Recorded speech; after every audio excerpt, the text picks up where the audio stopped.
The red dust of Mars swirled around Alex's boots as he crouched behind a cluster of rusted cargo containers.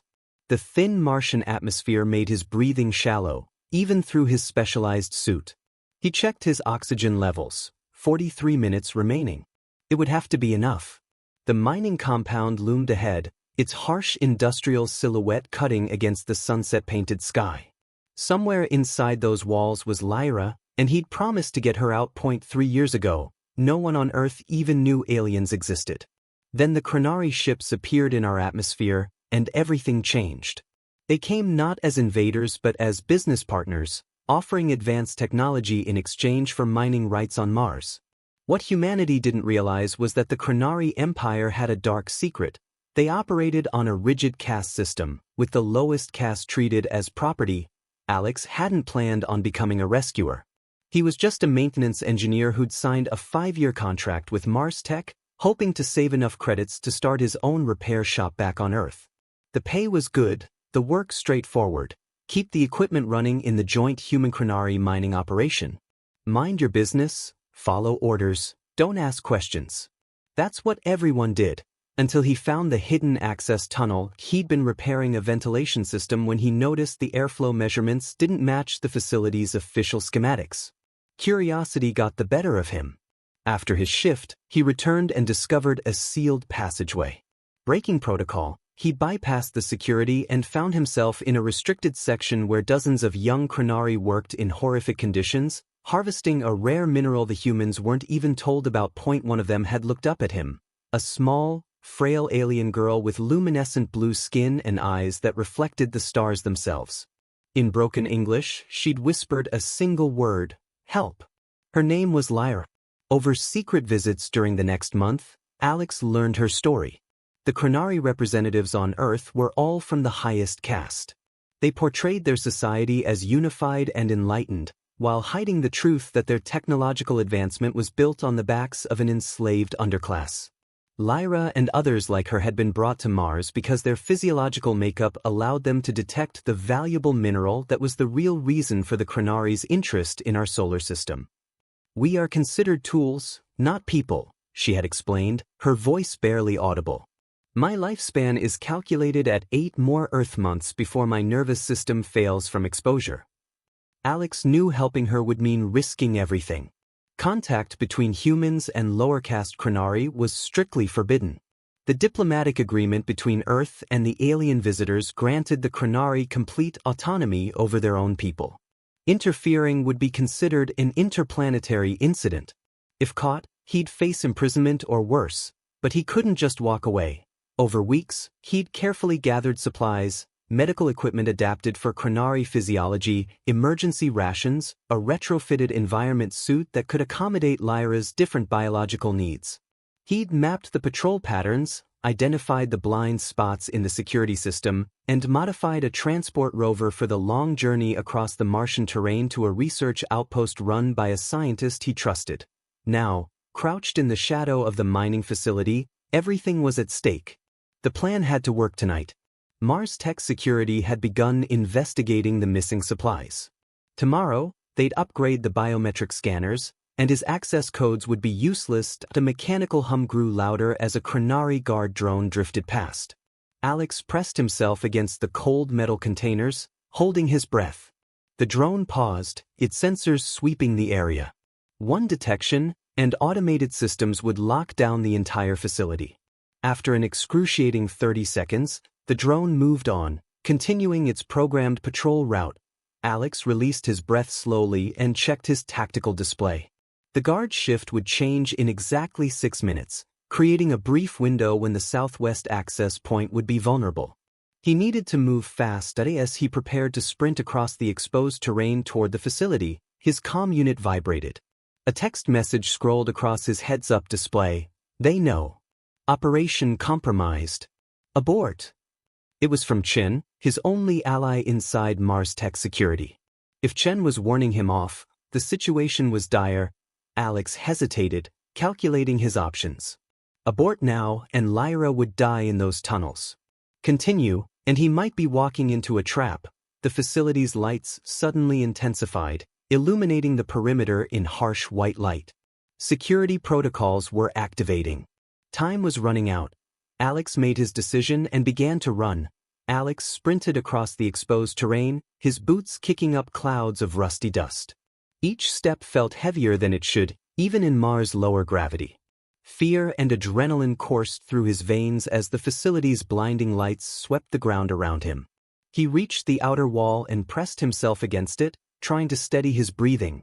The plan was already falling apart. If security knew something was happening, they'd increase patrols inside too. He needed to adapt. Alex tapped his wrist console, bringing up the facility schematics he'd memorized over the past month. There was another way in, a maintenance duct near the water reclamation system. It would be tight and it would take him dangerously close to the security office, but it might be his only option now. As he made his way along the perimeter, keeping to the shadows, his mind drifted back to his first real conversation with Lyra. He'd smuggled a translator device into the restricted area, modified to understand her dialect. "My people aren't supposed to speak to yours," she told him, her luminous eyes darting nervously toward the corridor. "If they find out, they won't," Alex had promised, though he had no right to make such guarantees. "Why are they keeping you hidden?" "Our governments signed treaties, established rights for workers." Lyra's laugh had been hollow, like wind through an empty tunnel. "Treaties for recognized citizens. We are voidborn, created to work, not to live. On our world, speaking of us is forbidden. Your leaders met only with the elevated caste. They do not know we exist." That night had changed everything for Alex. He'd gone through life keeping his head down, avoiding trouble. His father, a union organizer back on Earth, had always told him, standing up for what's right has a cost. Make sure you're willing to pay it. For years, Alex had chosen the safer path. Not anymore. Now, as he reached the water reclamation unit, he thought of his father. The old man would have been proud, even while cursing his son's recklessness. Alex removed a panel and peered into the dark maintenance shaft. According to his calculations, it should lead directly to the lower level where the Voidborn were kept. The shaft was barely wide enough for his shoulders. Once inside, there would be no turning back. His comm vibrated again. Another message from Chin. Security Chief ordered full scan of Section 12. Hurry! Section 12, that was where Lyra worked. They were looking for something or someone. Had they discovered his communications with her? Or was this about something else entirely? No time to speculate. Alex slipped into the shaft and began the uncomfortable crawl. The metal was cold against his palms, and the air held the metallic tang of the filtration chemicals. He moved as quietly as possible, wincing at every scrape of his suit against the duct walls. After what felt like an eternity, he reached a junction where the shaft split in 3 directions. According to his mental map, the leftmost path would take him closest to Section 12, but it also passed directly over the security station. The right path was longer but safer. A distant alarm began to wail. Something was definitely happening. Alex chose the left path. Speed over safety now. As he crawled over the security station, he could hear voices below through the thin metal grating. "The director wants all Voidborn accounted for," said a gruff voice. "Apparently there's some kind of diplomatic situation developing." "Diplomatic? Since when do we care about diplomatic anything with these creatures?" Another voice responded. "Orders from Earth. Word is, someone leaked information about the Voidborn to the United Nations Human Rights Council. There's footage circulating on underground networks." Alex froze. Leaked footage? He hadn't done that. He'd been planning this rescue for weeks, but he'd told no one except Chin. Who else knew about the Voidborn? "Doesn't matter," the first voice continued. "By the time any investigation happens, everything will be cleaned up. The Krenari delegates are already arranging transport to move these units off-world." Alex's blood turned cold. They were planning to remove all evidence, which almost certainly meant eliminating the Voidborn themselves. The timetable had just accelerated from days to hours. He continued forward with renewed urgency, no longer caring about the noise he made. At the end of the shaft, he could see light filtering through another grate. Section 12 should be just below. As he reached the grate and peered down, his heart sank. The large chamber where dozens of Voidborn usually worked at sorting and processing the rare mineral was empty. The specialized equipment stood abandoned. Had he already missed them? Then he noticed a small figure huddled in the corner, partially hidden behind a processing unit. Even from a distance, he recognized the distinctive blue luminescence of Lyra's skin. She was still here, but she was alone. And from the way she was curled into herself, something was very wrong. Alex unclipped the laser cutter from his belt and began working on the grate. As metal gave way beneath the beam, a strange smell reached him through his suit's filters, acrid and unfamiliar. He'd never smelled anything like it in the facility before. The grate finally gave way, and Alex lowered himself carefully into the chamber. The acrid smell grew stronger as his boots touched the floor. He recognized it now, coolant fluid from the Chronari transport vessels. They were already loading the ships. "Lyra," he whispered, approaching the huddled figure in the corner. "It's me. We need to go now." She didn't respond. As Alex drew closer, he could see her trembling. Her normally luminescent skin had dulled to a pale, sickly blue. "Lyra." He knelt beside her, his heart pounding. "What happened?" Slowly she raised her head. Her star-like eyes were clouded with pain. "Alex," she breathed. "You came, but you shouldn't have. They're looking for you." "I know. We need to move quickly." He reached for her arm to help her up, but she winced at his touch. That's when he noticed the dark marks running along her forearms, injection sites. "What did they do to you?" "Neural trackers," she whispered. "They suspect someone has been communicating with us. The trackers monitor our thoughts, our interactions." She looked at him with desperate eyes.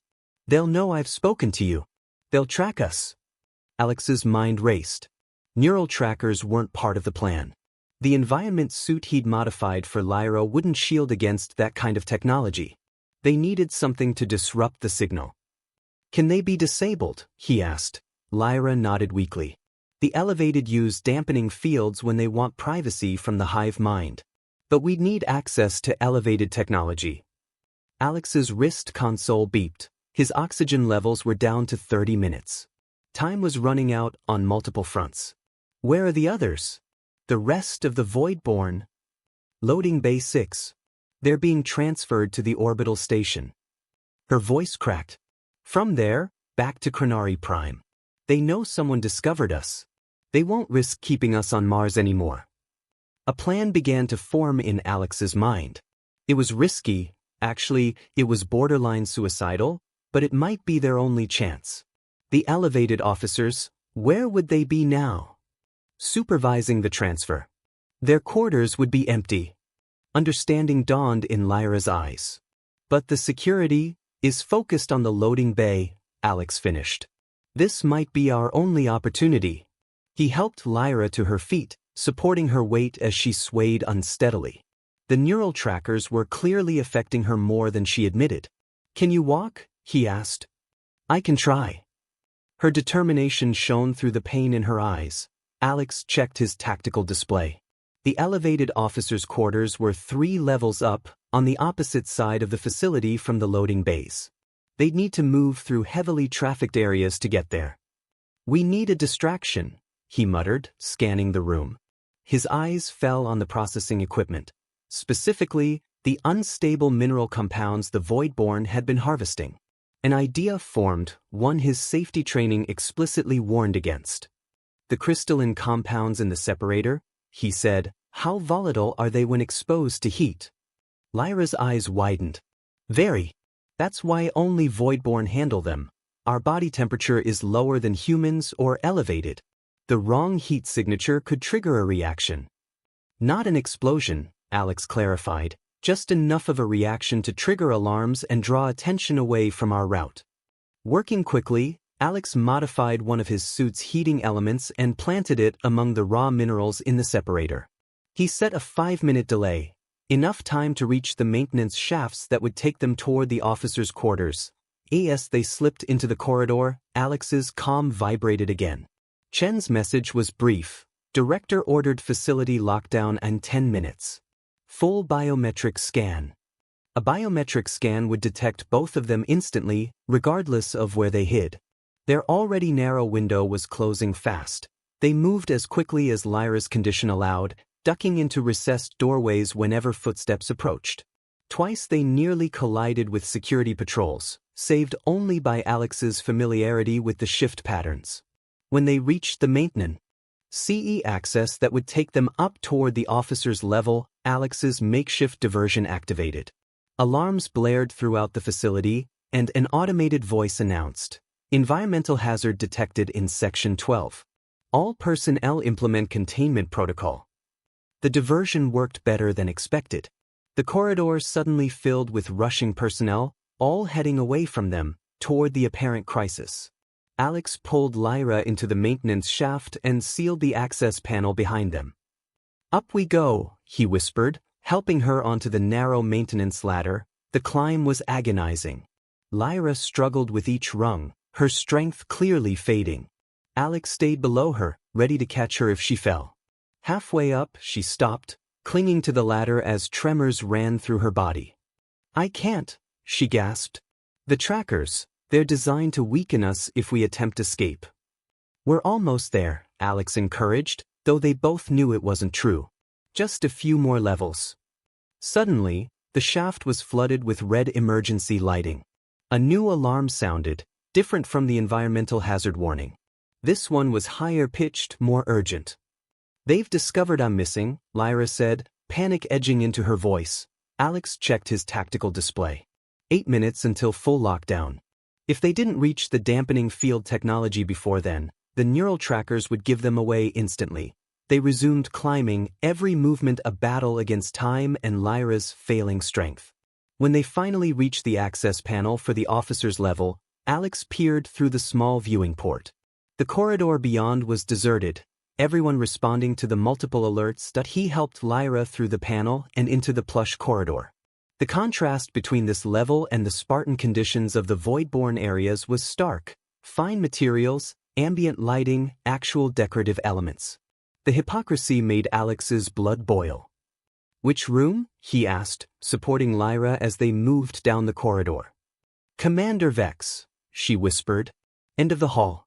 He's the most senior." They had almost reached the door when it happened. Lyra collapsed, a cry of pain escaping her lips. At the same moment, the overhead speakers announced, "Full facility lockdown initiated. Remain in place for biometric scanning." Alex tried the door to Commander Vex's quarters. Locked, as expected. He reached for his bypass tool, but before he could use it, the lights in the corridor shifted to a piercing blue. The biometric scan had started early. From the far end of the corridor came the sound of a door sliding open. Footsteps approached, deliberate, unhurried. "I'm quite impressed," said a smooth, cultured voice. "No human has ever shown such interest in a void-born before." Alex turned, positioning himself between Lyra and the newcomer. Walking toward them was a tall Chronari in an elaborate uniform. Unlike Lyra's blue skin, his was a deep purple, marked with ceremonial scarification. His eyes weren't star-like but reptilian slits of gold against black. "Commander Vex.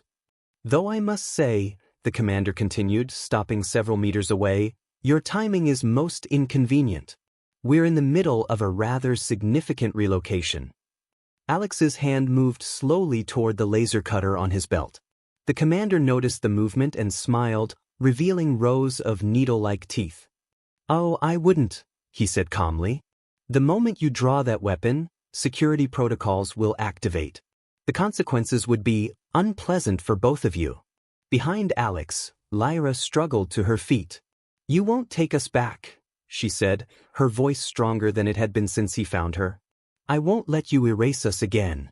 The commander's expression shifted subtly. "You speak as if you have a choice, little one." His gaze moved to Alex. "Did you really think you could steal Chronari property and simply walk away?" "She's not property," Alex said, his voice steady despite the fear coursing through him. "None of them are." Ah, human morality. So fascinating, so inconsistent. The commander took another step forward. "Tell me, do you extend the same concern to your artificial intelligences? Your genetically modified food sources? Every civilization draws its lines of personhood somewhere." Alex's oxygen indicator beeped. 15 minutes remaining. The commander's eyes flicked to the display on his suit. Running out of time, aren't you? Commander Vex said with false sympathy. I'm curious what your plan was. Even if you somehow escaped this facility, where exactly did you intend to go on this hostile planet? Alex remained silent. No point revealing the existence of his contact at the research outpost. The commander sighed. It doesn't matter. Your rescue attempt, while admirable, ends here. Security will arrive momentarily to collect you both. As if on cue, alarms began to sound throughout the facility, but these were different. These were evacuation alarms. The commander's confident expression faltered.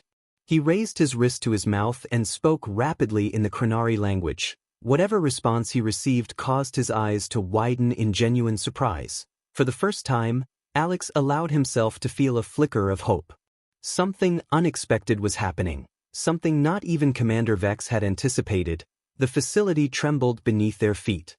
It wasn't the subtle vibration of machinery or even the rumble of a Martian dust storm. This was something more violent, more deliberate. What have you done?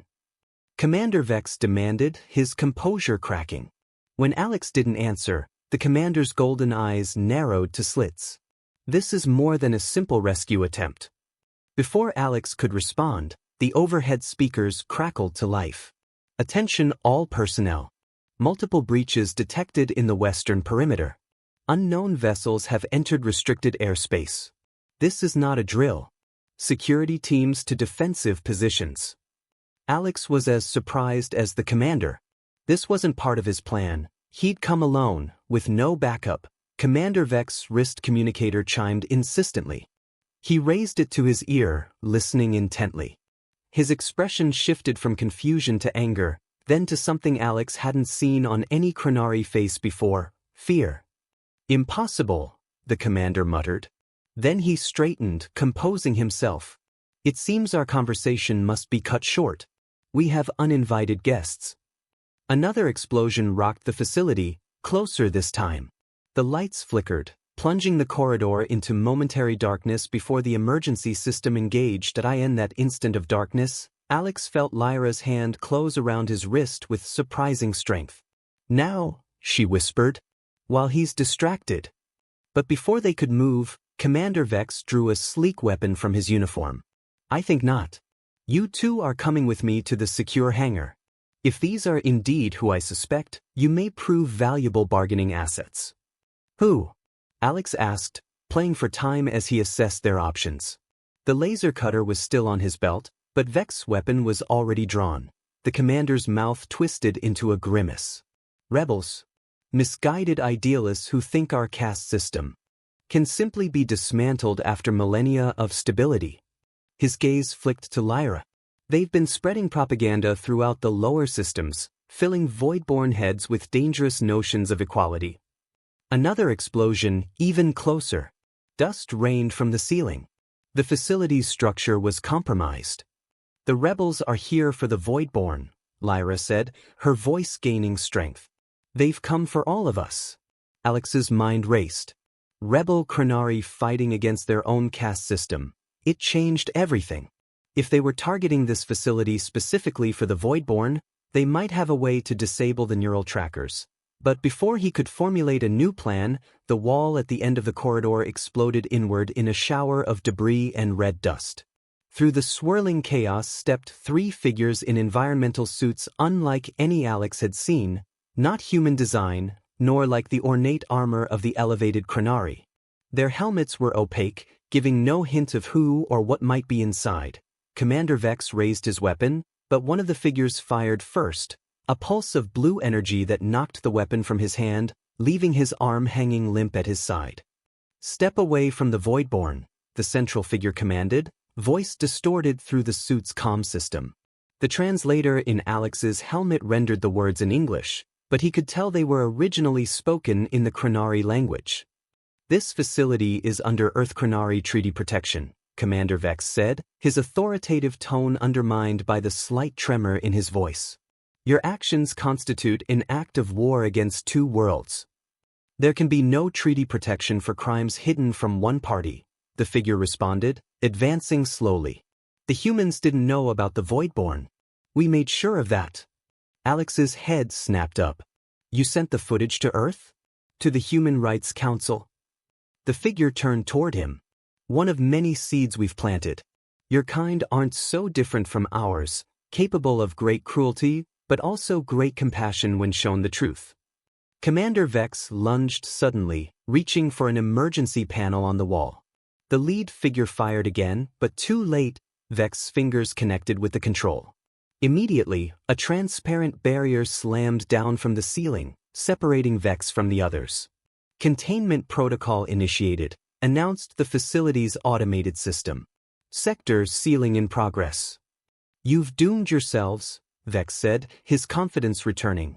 This section will be flooded with suppression gas in 60 seconds. Not fatal to humans, but I doubt your Voidborn friend will survive it. He turned and began striding away. A pity. She was one of our most productive units. As additional barriers began dropping throughout the corridor, segmenting it into smaller sections, the rebel figures worked with practiced efficiency. One pulled a device from their suit and attached it to the barrier, while another knelt beside Lyra. Neural trackers, the kneeling figure said, scanning her with a handheld device. Latest version. Can you disable them? Alex asked desperately.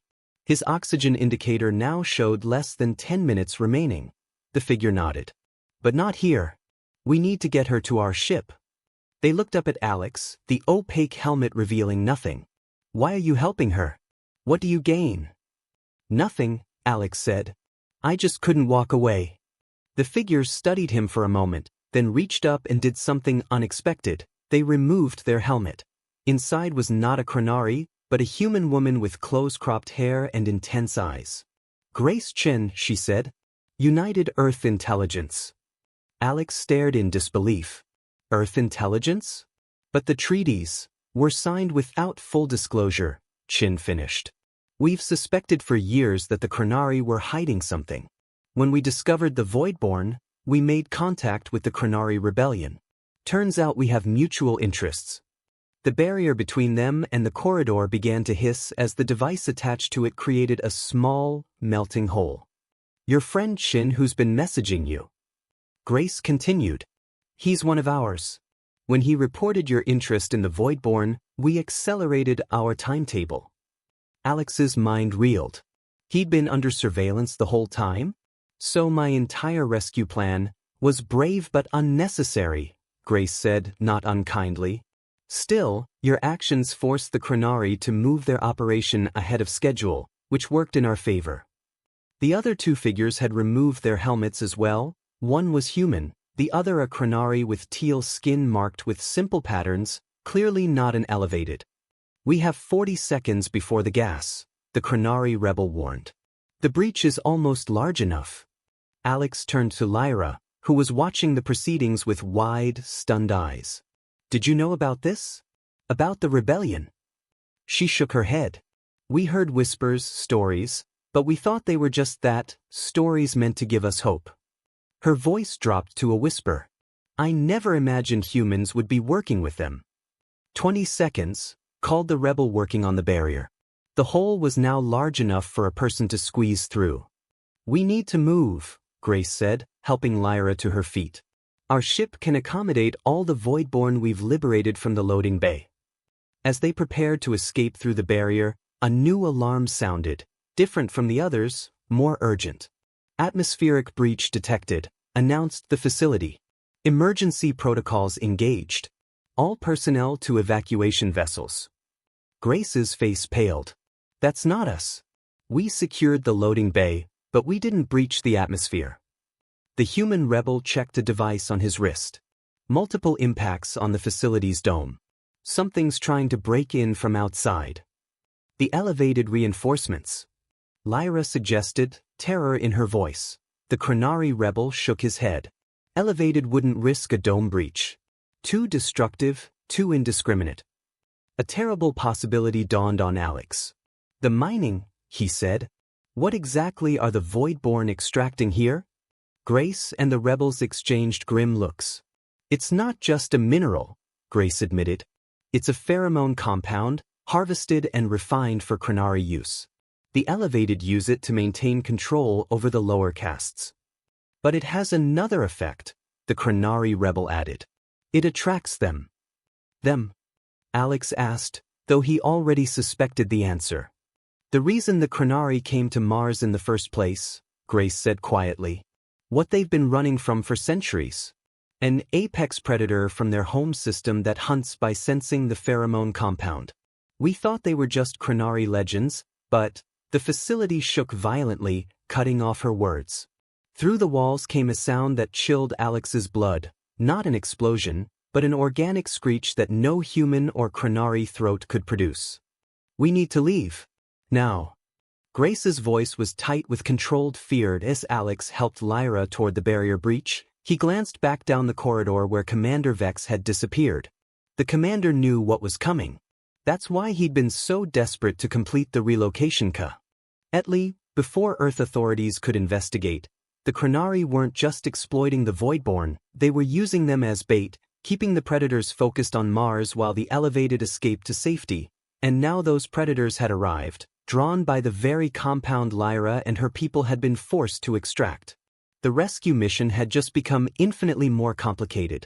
They squeezed through the melted hole in the barrier just as the suppression gas began to hiss into the sealed section behind them. Alex's oxygen indicator flashed a critical warning, 6 minutes remaining. His lungs burned with each breath. This way, Grace urged, leading them down a maintenance corridor that showed signs of recent fighting. Bodies of security personnel lay slumped against walls, stunned but breathing.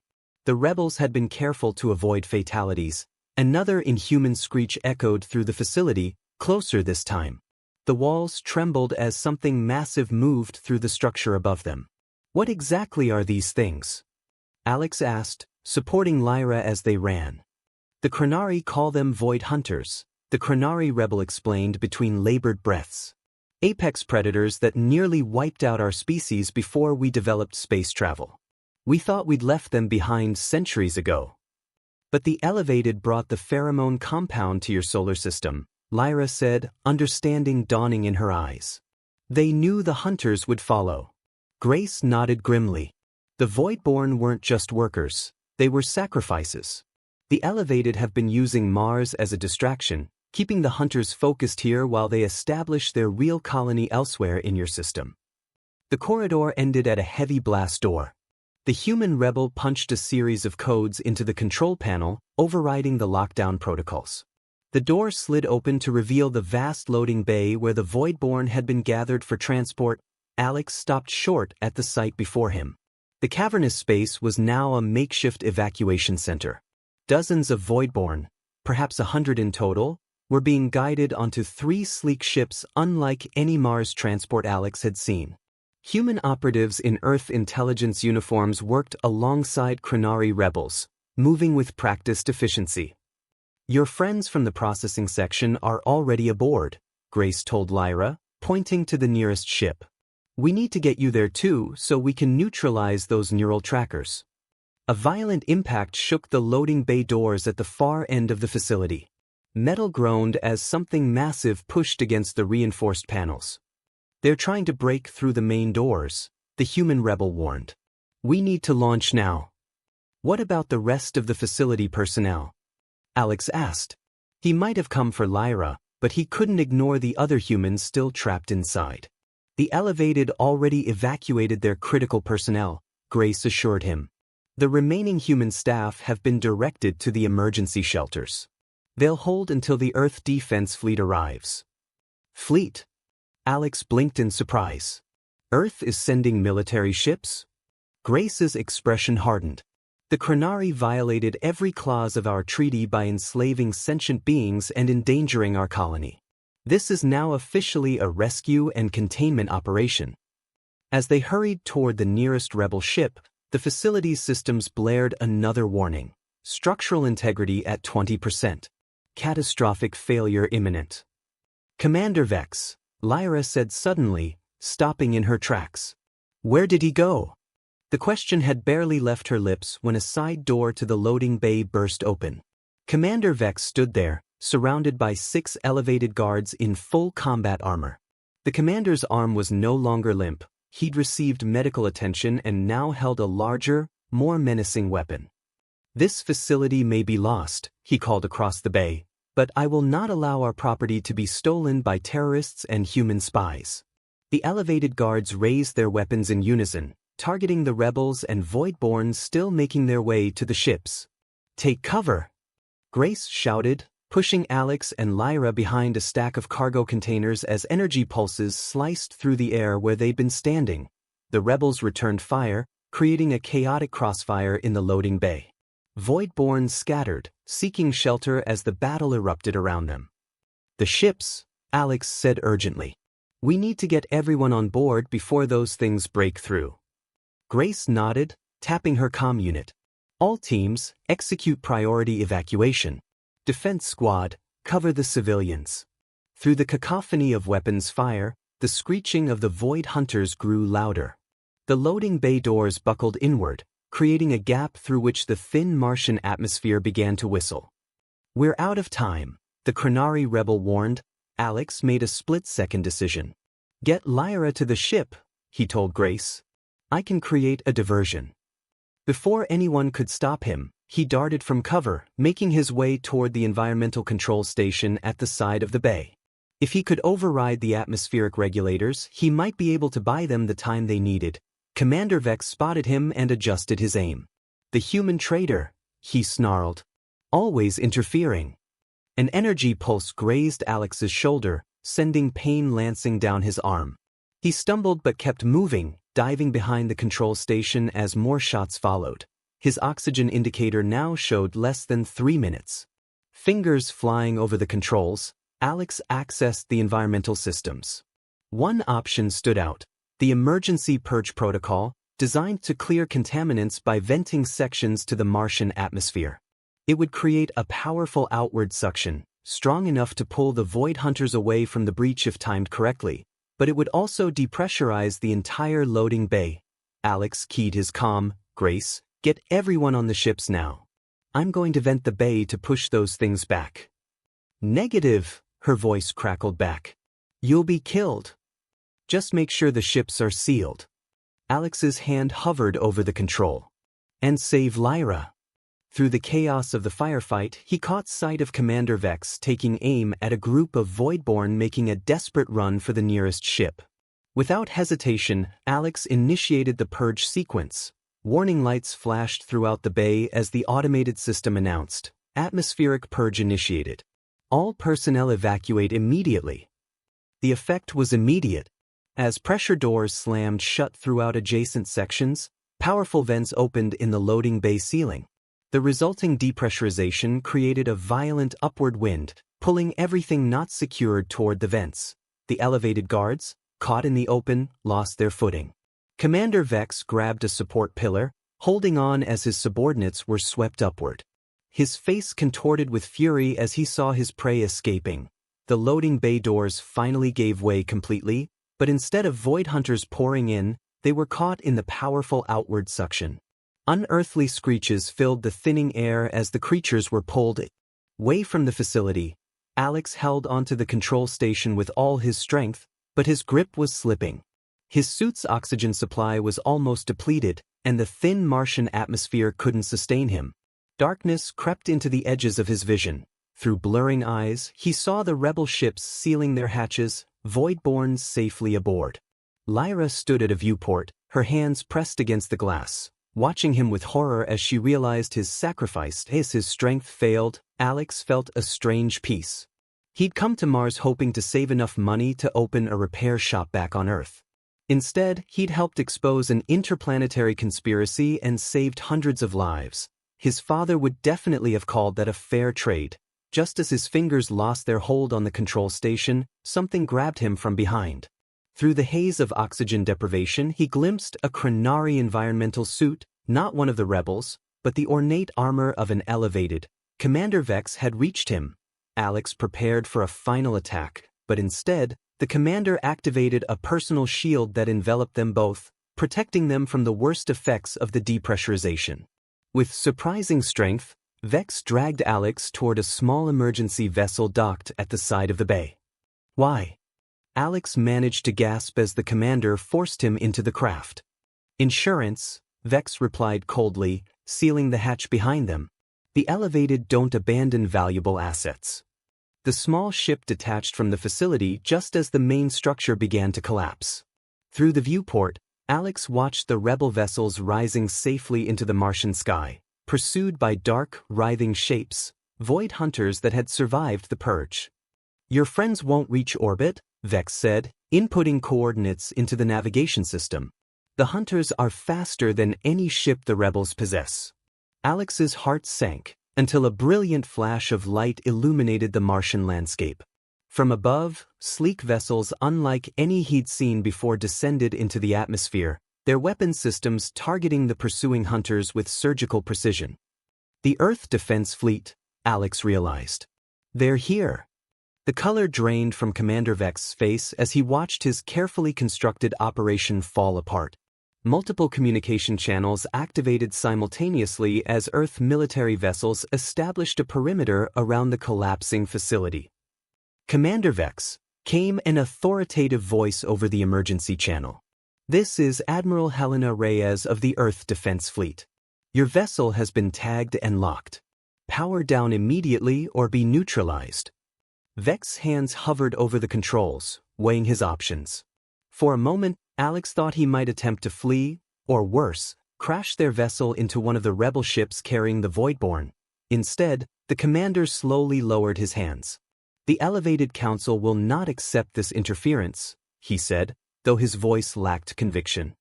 They'll have to, Alex replied, watching as Earth fighters escorted the rebel ships to safety. Your secret's out. As their small vessel was tractored toward the Earth flagship, Alex caught sight of a familiar blue glow in one of the rebel ships. Lyra, safe and surrounded by her people, his mission was accomplished. But as Commander Vex's golden eyes fixed on him with cold calculation, Alex realized his part in this story wasn't over. The commander had called him an asset, and the Elevated didn't give up their assets easily. Earth might have won this battle, but the war for the Voidborn's freedom, and perhaps humanity's place in the wider galaxy, was just beginning. And somehow, a simple maintenance engineer from Earth now found himself at the center of it all. The tractoring ship pulled them into a brightly lit hangar bay. As the hatch opened, Alex saw Grace Chen waiting, flanked by Earth military personnel. Her expression was unreadable. Welcome to the revolution, Alex, she said, offering her hand as armed guards surrounded Commander Vex. Sorry we kept you in the dark. About that, Alex replied, accepting her help but fixing her with a steady gaze. We need to talk about next steps. Grace raised an eyebrow. Next steps. Alex nodded toward where the ships carrying the Voidborn were docking. Those people need advocates who understand both sides. Someone who's seen what the Elevated are capable of, but who also knows Earth isn't innocent in this either. A small smile played at the corners of Grace's mouth. Are you volunteering for a new job, maintenance engineer? I think, Alex said, watching as medical teams rushed to assist the newly freed Voidborn, my career plans just changed. Movement caught his eye. Lyra, being helped from one of the ships, her neural trackers now deactivated. When she spotted him, her star-like eyes widened in disbelief and relief as she made her way toward him. Alex realized something profound. He'd come to Mars to build a future for himself. Instead, he'd found himself building a bridge between worlds, a bridge that might just change the course of two civilizations. And for a maintenance engineer who'd once been afraid to speak up, that felt like exactly the right repair job. 3 weeks later, Alex stood at the viewport of the Earth Defense Fleet flagship Horizon, watching the rust-colored surface of Mars grow smaller as they prepared for the jump back to Earth. The remnants of the mining facility were barely visible now, just a dark smudge on the planet's surface where his old life had ended and something new had begun. They're saying the Void Hunters have been contained, Lyra said, joining him at the window. The neural trackers had been removed, and her luminescent blue skin had regained its healthy glow. She moved with newfound confidence, no longer hunched in fear. Earth ships are patrolling the entire region. Alex nodded. For now. But the hunters were drawn by the pheromone compound. As long as it remains in the Martian soil. That's why the quarantine zone was established, Lyra reminded him. No mining operations will be permitted in that region again. It had been a chaotic FEW weeks. The revelation of the Voidborn's existence and their enslavement had sent shockwaves through Earth's political system. Emergency sessions of the United Nations had resulted in the immediate suspension of all treaties with the Chronari Elevated. Meanwhile, Earth had formally recognized the Chronari Rebellion as legitimate representatives of their species. Commander Vex and the other captured Elevated officers were being held in diplomatic custody, their fates still undetermined. Alex had testified 3 times already about what he'd witnessed in the facility, each session more grueling than the last as Earth authorities tried to understand the full scope of the Chronari deception. I spoke with Admiral Reyes this morning, Alex said. They've granted asylum to all the Voidborn. You'll have protected status on Earth. Lyra's star-like eyes widened. All of us? Even those who were transported off-world before the raid. They're working on it. The Earth fleet is coordinating with the rebellion to locate the other facilities. Alex turned from the viewport to face her directly. It won't be easy. The Elevated won't give up their power without a fight. No oppressor ever does, Lyra said softly. She hesitated, then added, Grace Chen asked me to join the diplomatic team. As a Voidborn representative. Alex smiled.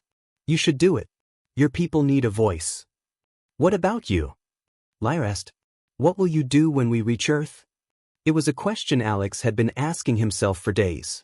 His original 5-year contract with Mars Tech was obviously void. The credits he'd saved toward opening his repair shop seemed trivial now, compared to everything that had happened. Grace offered me a position too, he admitted, as a liaison between Earth intelligence and the Chronari Rebellion. Apparently my unique perspective could be valuable. Will you take it? Before Alex could answer, his tablet chimed with an incoming message from Chen, his contact in Mars Tech Security who had turned out to be an Earth intelligence operative all along. The message was brief, debriefing in 10 minutes. Bring your Voidborn friend. We found something in the commander's files you both need to see. Alex showed Lyra the message, and together they made their way through the ship's corridors to the secure briefing room. The horizon was a marvel of engineering, with technology far beyond anything Alex had seen on Mars. It was a stark reminder of how much Earth had been holding back in its dealings with the Chronari. Grace Chen was waiting for them, along with Admiral Reyes and 2 Chronari rebels. The atmosphere in the room was tense. We've decrypted Commander Vex's personal logs, Grace said without preamble.